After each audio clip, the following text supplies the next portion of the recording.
Hello friends, welcome back to our channel. ఈరోజు మనం బాగా జ్యూసీగా టేస్టీగా ఎక్కువ రోజులు నిలవ ఉండేలాగా కొబ్బరి ఉండల్ని ఎలా ప్రిపేర్ చేసుకోవాలో చూద్దాం. ముందుగా మనం 2 కొబ్బరి చిప్పల్ని తీసుకొని అలా చిన్న ముక్కలుగా కట్ చేసుకొని ఒక మిక్సీ జార్లోకి యాడ్ చేసుకోవాలి. మూత పెట్టుకొని మరీ మెత్తగా కాకుండా కొంచెం బరగ్గా మిక్సీ వేసుకోవాలి. చూడండి, ఈ విధంగా మిక్సీ వేసుకొని పక్కన పెట్టుకోవాలి. నాకు కొబ్బరి తురుము అనేది 3 కప్పులు వచ్చింది కాబట్టి 1.5 కప్పు బెల్లం తురుముని యాడ్ చేసుకుంటున్నాను.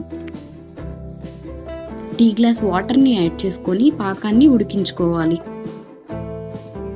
చూడండి, బెల్లం అంతా అలా బాగా కరిగి తీగ పాకం వచ్చేంత వరకు ఉడికించుకోవాలి.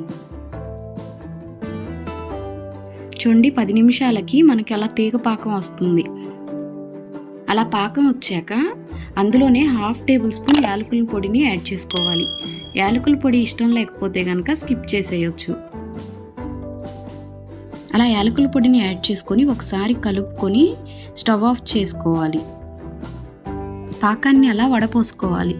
ఇలా మనం వడపోసుకోవడం వల్ల ఏదైనా నలకలు ఉంటే కనుక సపరేట్ అయిపోతాయి.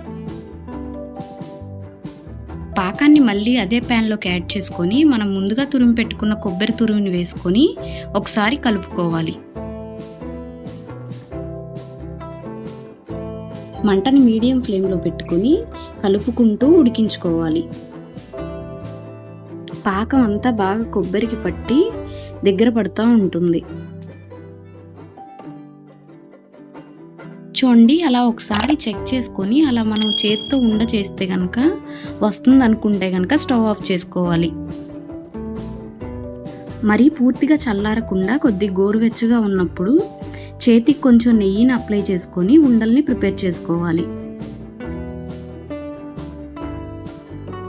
ఇలా కనుక కొబ్బరి ఉండల్ని ప్రిపేర్ చేసుకుంటే 15 నుంచి 20 రోజుల పాటు నిలవ ఉంటాయి. మీరు కూడా ఒకసారి ట్రై చేసి ఎలా వచ్చిందో కామెంట్ చేయండి. వీడియో కనుక నచ్చినట్లయితే లైక్ చేయండి, షేర్ చేయండి, సబ్స్క్రైబ్ చేయండి. Thanks for watching.